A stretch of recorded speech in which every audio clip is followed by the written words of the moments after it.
পুরুলিয়া শহরে বেআইনি সাট্টা ও লটারির বিরুদ্ধে অভিযান, উদ্ধার সরঞ্জাম ও নগদ টাকা।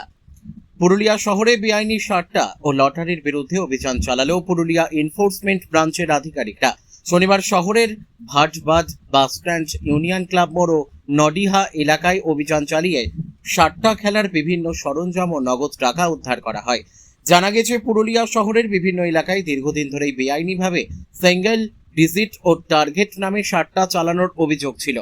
এই চক্রের পেছনে বড় মাথা রয়েছে বলেও অভিযোগ। এতদিন এই বেআইনি কারবারের বিরুদ্ধে তেমন ব্যবস্থা নেওয়া হয়নি বলে অভিযোগ উঠলেও সরকার পরিবর্তনের পরই সাট্টা ও বেআইনি লটারির বিরুদ্ধে অভিযান শুরু হয়েছে।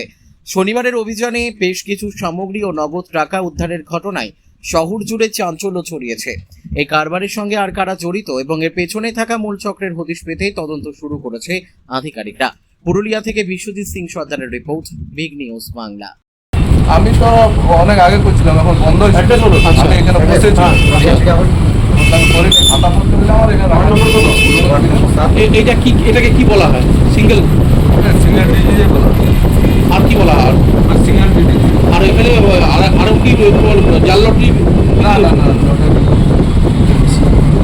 সারটাই বলা হয় নাকি?